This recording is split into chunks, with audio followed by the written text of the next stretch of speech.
창세기 8장 1절에서 22절.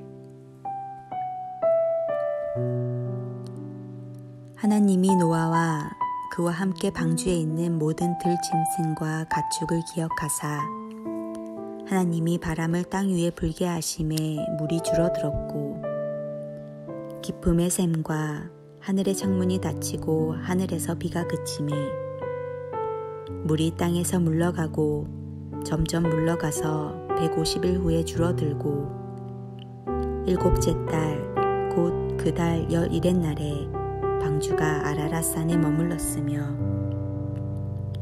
물이 점점 줄어들어 열째 달 곧 그 달 초하룻날에 산들의 봉우리가 보였더라. 40일을 지나서 노아가 그 방주에 낸 창문을 열고 까마귀를 내놓음에 까마귀가 물이 땅에서 마르기까지 날아 왕래하였더라.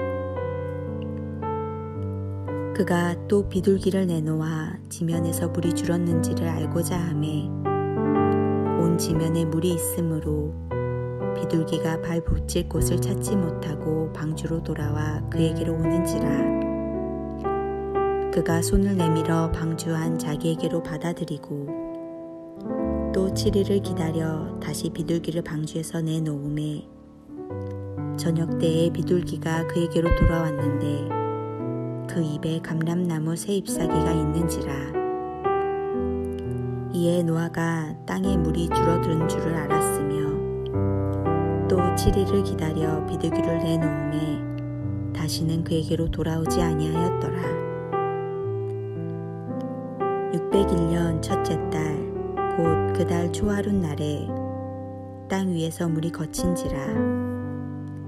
노아가 방주 뚜껑을 제치고 본즉 지면에서 물이 거쳤더니 둘째 달 20일의 날에 땅이 말랐더라.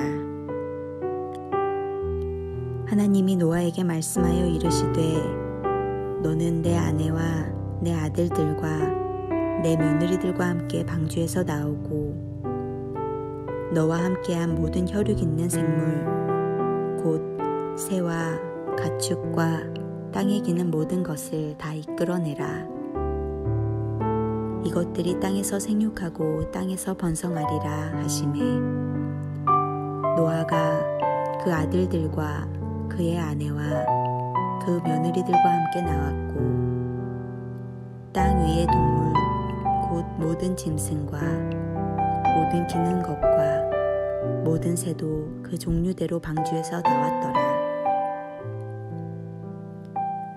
노아가 여호와께 제단을 쌓고 모든 정결한 짐승과 모든 정결한 새 중에서 제물을 취하여 번제로 제단에 드렸더니 여호와께서 그 향기를 받으시고 그 중심에 이르시되 내가 다시는 사람으로 말미암아 땅을 저주하지 아니하리니 이는 사람의 마음이 계획하는 바가 어려서부터 악함이라.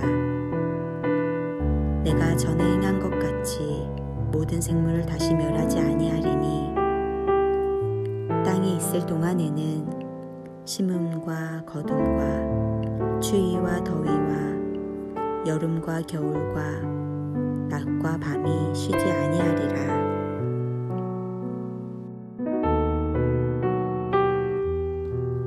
40일간 퍼부은 비로 온 땅은 완전히 잠겼고 땅 위에 인간과 동물들은 그 물에 모두 휩쓸려 사라졌습니다. 이것으로 공의는 실현되었습니다.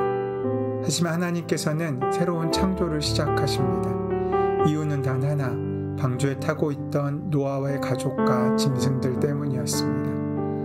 하나님께서는 이제 물의 근원을 막으시고 물이 서서히 물러나게 하십니다. 땅의 상황을 살피던 노아는 비둘기가 물어온 올리브 잎사귀를 통해서 새로운 시대가 시작되었음을 확인합니다. 홍수가 시작된 지 1년 열흘이 지난 날 노아는 살아남은 동물들을 생육하고 번성하도록 이끌라는 하나님의 명령에 따라 이제 마른 땅으로 내려옵니다. 방주에서 나온 노아가 가장 먼저 한 일은 새롭게 시작될 인류의 대표자로서 하나님께 번제를 드리는 것이었습니다. 그리고 하나님께서는 이제 인류의 죄를 다른 식으로 다루실 것임을 약속하십니다. 심판이 아닌 하나님의 신실하심으로 말입니다. 지금 노아는 물의 수면이 내려오기를 기다리고 또 기다리고 있습니다. 하나님께서는 이 기다림을 기억하시고 노아와 그 일행을 권면하십니다.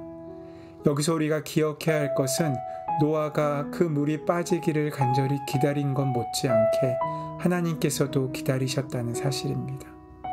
노아의 이 기다림은 땅을 향하고 있었습니다. 다시 말해 땅에서의 생육과 땅에서의 번성이었습니다. 노아 이상으로 방주 속의 육축들 또한 지금 땅을 목말라 하고 있습니다. 땅에서의 새로운 역사, 이는 하나님, 노아 가족, 그리고 방죽 속의 짐승들 모두의 새로운 소망입니다. 사실 이 새로운 역사는 이미 실패한 적이 있는 하나님과 인간의 바른 관계의 회복을 기반으로 두고 출발합니다. 8장은 노아가 하나님을 위하여 단을 쌓는 일로서 땅에서의 새로운 역사를 위해 첫 단추를 끼우는 장면을 담고 있습니다. 어그러진 관계가, 그 죄가 우리를 멸망시켰듯이 이제 하나님과의 새로운 은혜의 관계를 회복함이 새로운 시대를 살아가는 시작임을 그는 알고 있었기 때문입니다. 노아에게 있어서 여러 달의 방주 생활은 아담에게 주신 하나님의 사명을, 다스림의 사명과 땅을 생육하고 번성케 하라는 그 사명을 맛보고 회복할 수 있는 기회였습니다. 그는 진정으로 하나님께서 창조하신 피조물을 보살폈고 돌보는 자였습니다. 어찌 보면 인류 역사 속에서 진정으로 자기 소유를 위한 다스림이 아닌 하나님께서 만드신 피조물을 보존 차원에서 실수 없이 돌보고 아낀 사람은 노아가 최초였을 것입니다. 사실 노아의 이 보살핌은 하나님께서 보살피시고자 하는 일의 대행이었습니다. 이것이 하나님께서 맡기신 일이었습니다. 하지만 방주는 우리의 과정이지 결과가 아닙니다. 노아가 그 모든 생명을 생육하고 번성하며 다스려야 할 장소는 방주안이 아니라 새롭게 시작할 마른 땅에서부터라는 것입니다. 그래서 기다린 끝에 노아는 그렇게 기다리던 뭇을 보았고 그곳에 이르렀습니다. 오랜 방주 생활을 마치고 그가 발을 내디딘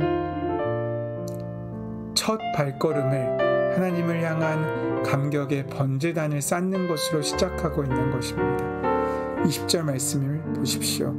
노아가 여호와를 위하여 단을 쌓고 모든 정결한 짐승 중에서 모든 정결한 새 중에서 취하여 번제로 단을 드렸더니, 노아는 하나님을 위하여 단을 쌓았습니다. 다른 사람이 아닌, 자기 자신을 위한 것이 아닌, 자기의 가족을 위한 것이 아닌 하나님을 위하여 단을 쌓았습니다. 그 말은 이제 자기의 생각대로가 아니라 하나님의 뜻을 기억하고 하나님의 말씀을 듣고 하나님께서 원하시는 곳에 땀 흘리고자 작정하는 그의 삶의 태도를 드린 것입니다. 인류의 문제가 무엇입니까? 스스로 하나님처럼 되려고 하는 것이고 자기 자신이 주인이 되어 스스로 자기를 위한 땀을 흘렸기 때문이지 않습니까? 하지만 이제 노아는 그 모든 것을 하나님께 돌려드리기로 작정합니다. 그리고 하나님께 약속합니다. 그 약속이 노아로 하여금 새로운 시작의 삶을 살게 하고 있는 것입니다. 놀라운 사실은 하나님을 위하여 그가 쌓은 단에는 은혜로 살아남은 여생을 무엇을 위하여 살아야 하는지에 대한 그의 깊은 생각과 다짐과 결단들이 들어있다는 것입니다. 살아남은 자의 사명, 이것은 노아의 삶의 큰 숙제였을 것입니다. 하나님을 위하는 것이 무엇입니까? 하나님께서 위하시는 것들을 위하고 하나님께서 아끼시는 것들을 아끼며 하나님께서 사랑하시는 것들을 사랑함으로 돌보는 것이지 않겠습니까? 지금 우리가 바이러스의 문제로 어려움을 만나는 까닭도 여기에 있습니다. 하나님의 원하심과 하나님의 말씀에 순종하지 못하고 우리 스스로 주인 되어서 자연을 나의 욕심을 이루는 수단으로 삼았기 때문이지 않습니까? 창세기의 원역사를 다루는 창세기 1장부터 11장까지의 말씀 가운데 노아의 이야기는 무려 4장에 걸쳐 기록되고 있습니다.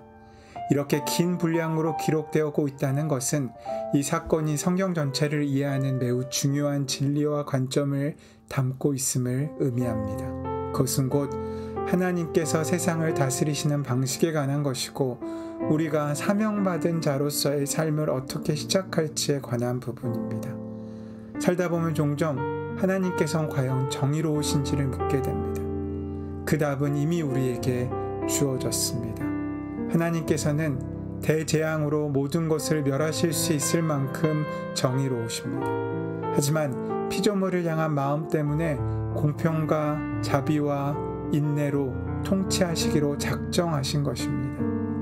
노아 시대 이후에 하나님의 공의는 징벌과 심판으로만 표현되지 않습니다. 재앙이 곧바로 하나님의 진노를 의미하지도 않습니다. 그 재앙은 다시 시작하는 은혜의 역사로 이어지기 때문입니다. 그 은혜를 만나고 누리시며 우리의 모든 삶의 자리를 하나님께 예배함으로 하나님의 뜻을 구하고 그 은혜로 살기로 작정함으로 새로운 삶을 시작하는 하루가 되시기를 소원하고 축원합니다. 늘 신실하신 사랑으로 함께 하시는 주님, 우리로 사랑 안에 살게 하여 주시옵고 주의 자비와 능력을 믿고 하나님의 선하심을 기억하며 끝까지 그 발걸음을 놓치지 않는 하루 될 수 있도록 인도하시고 함께하여 주시옵소서. 우리 주 예수 그리스도의 이름으로 기도드립니다. 아멘. 이제 함께 주신 말씀을 묵상하며 오늘 말씀을 붙들고 하나님의 임재 아래 살 수 있도록 기도함으로 나아가겠습니다.